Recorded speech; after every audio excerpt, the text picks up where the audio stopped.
बीते शुक्रवार 7.7 तीव्रता का तो जोरदार भूकंप देखने को मिला, जहां झटके भारत, थाईलैंड, चीन समेत 5 देशों में महसूस हुए। म्यांमार, थाईलैंड में अब तक 200 से अधिक लोगों की मौत हो गई है। जोरदार भूकंप के चलते हजारों की संख्या में लोग घायल हुए। मौत की संख्या 10,000 1 लाख तक पहुंच सकती है।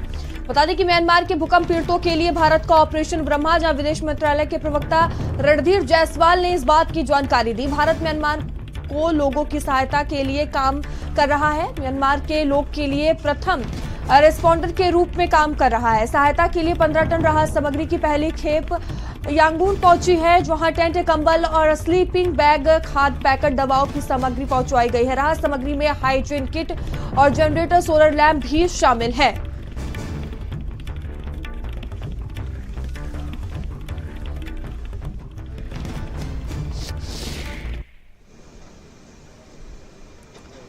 तो म्यांमार में भूकंप ने अभी तक भारी तबाही मचवा दी है। कई लोगों की जान जा चुकी है और बड़ी संख्या में लोग वहां पर घायल भी हुए हैं। 7.7 तीव्रता का ये जो भूकंप है कल यहां पर देखने को मिला।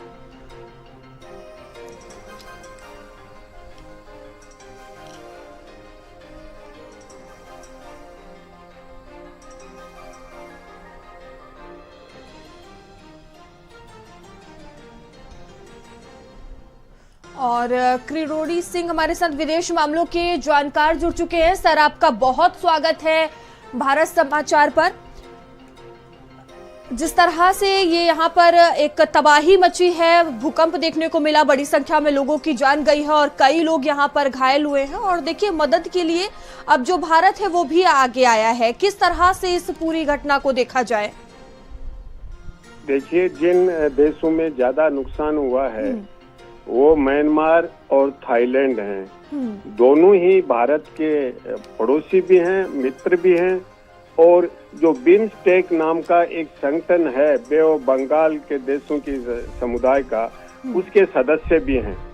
तो भारत की नीति ये रही है कि पड़ोसियों को प्राथमिकता दे, जब भी पड़ोसी संकट में हो तो उसकी हम मदद करें। और उसी नीति के तहत भारत वो दोनों ही देशों का, थाईलैंड और म्यांमार को अपनी मदद की पेशकश की है। और केवल भारत ही नहीं, तो चीन का भी पड़ोसी है, तो चीन भी मदद कर रहा है।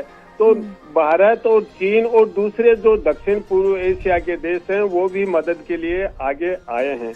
और म्यांमार की जिस तरह की स्थिति है, आर्थिक दृष्टि से बहुत खराब हालात है, राजनीतिक दृष्टि से अस्थायित्व है, वहाँ बहुत से संगठन हैं वो प्रत्यक्षवादी आंदोलन चला रहे हैं।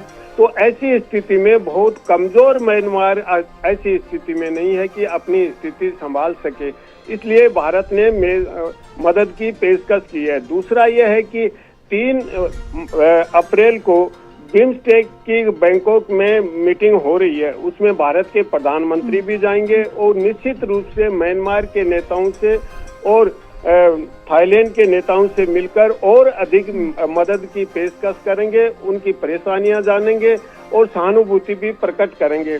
तो भारत निरंतर रूप से जो भी देश संकट में होता है उसकी मदद करता है। जो अभी वैज्ञानिकों का ये कहना है कि इससे कोई सुनामी का खतरा नहीं है, समुद्र पे असर नहीं पड़ेगा, क्योंकि ये जो अर्थक्वेक आया है वो जमीन के लेवल तक है। अगर समुद्र में इसका प्रभाव होता तो और ज्यादा भी नुकसान की संभावना बनती, क्योंकि समुद्र में भी फिर सुनामी आती, बे ऑफ बंगाल में और इंडियन ओशियन में इसका असर पड़ता। लेकिन उस तरह का कुछ नहीं बन रहा है। तो इस हिसाब से अब लगता है कि धीरे धीरे वहाँ नॉर्मल लाइफ होगी, क्योंकि नुकसान बहुत ज्यादा हुआ है।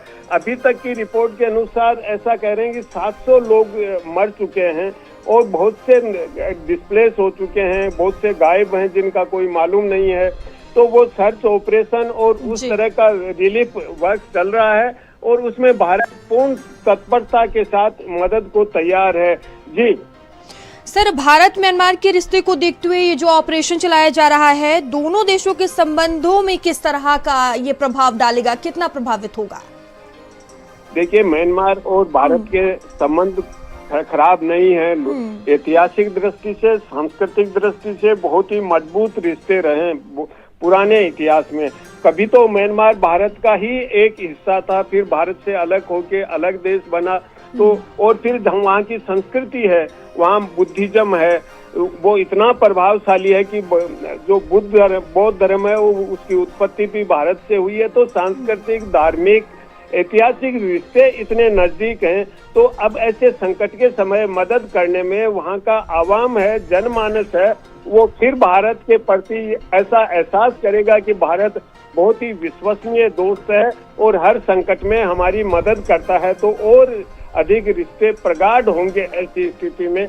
और म्यांमार और भारत के जो सीमा को लेके थोड़ा बहुत विवाद है, जिसमें बहुत से म्यांमार से लोग इधर आ जाते हैं, जैसे रोहिंग्या भी आते हैं, और दूसरे हमारे नॉर्थ ईस्ट में, उसमें भी मुझे लगता है कि म्यांमार की सरकार सहयोग करेगी और दोनों सरकारें मिलके जो बॉर्डर की प्रॉब्लम है, इमिग्रेशन की, उधर से लोग आ जाते हैं, इधर से चले जाते हैं, उसका समाधान भी करेंगे। तो निश्चित रूप से मुझे लगता है और प्रगाढ़ता बढ़ेगी भारत की सहानुभूति से, भारत के सहयोग से। जी मैडम, बहुत धन्यवाद सर आपका भारत समाचार से जुड़ने के लिए और तमाम जानकारियों के लिए। और दिल्ली ब्यूरो चीफ स्वाति पाठक हमारे साथ जुड़ चुकी है। स्वाति, अब देखिए जो मदद है वो भारत की तरफ से की जा रही है, ऑपरेशन ब्रह्मा चलाया जा रहा है, और क्या जानकारी सामने आ रही है?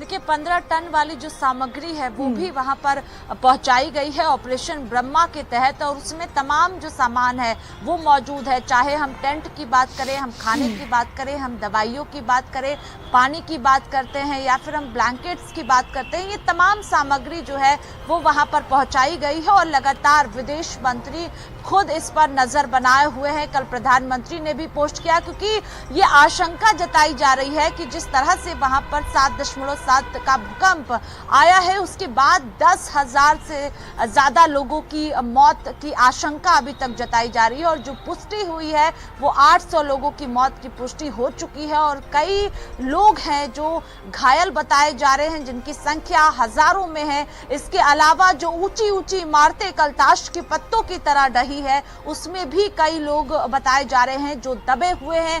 रेस्क्यू ऑपरेशन लगातार वहां पर किया जा रहा है, मशीनें वहां पर मंगवाई गई है और उसके जरिए लगातार रेस्क्यू किया जा रहा है, जिससे जो लोग फंसे हुए हैं उन्हें तुरंत वहां से निकाला जाए। और इस वक्त जो वहां पर स्थिति है, इसमें तमाम देशों से मदद की मांग की जा रही है। और भारत जो है वो भारत ने तत्परता के साथ कल ऑपरेशन ब्रह्मा चलाया, और उसके तहत आज जो तमाम सामग्रियां हैं वो वहां पर पहुंच गई है, जिससे मदद म्यांमार को मिल सके। क्योंकि वहां पर जिस तरह से हालात इस वक्त बने हुए हैं, भयावह तस्वीर, अलग अलग वीडियो सामने आए हैं। और इसके अलावा अगर हम बात करें तो बैंकॉक में भी जिस तरह से ऊंची ऊंची इमारतें कल ढही है, आपने भी तस्वीरें देखी होगी, वो डराने वाली तस्वीर है। और इसीलिए अभी वहां पर इमरजेंसी की घोषणा भी कल की गई है। इमरजेंसी की हालात वहां पर इस वक्त बने हुए हैं, क्योंकि कई लोगों की जान इसमें चली गई है। और लगातार अगर हम भारत की बात करते हैं तो भारत इस पूरे घटनाक्रम पर कल से ही नजर बनाए हुए है, और खुद विदेश मंत्री ने इसकी जानकारी दी और कहा कि वहां पर हर संभव मदद किया जाएगा। प्रधानमंत्री ने लगातार इस बात को कहा और एक्स पर पोस्ट भी किया कि हर संभव मदद भारत की ओर से की जाएगी। और यही वजह है कि सबसे पहले जो 15 टन वाला जो सामग्री है वो वहां पर भेज दिया गया है, जिससे मदद मिल सके। ठीक है, धन्यवाद स्वाति आपका जानकारियों के लिए। और चलिए आगे बढ़ेंगे। खबर एटा से है, जहां 4 मंजिला बिल्डिंग में भीषण आग लग गई।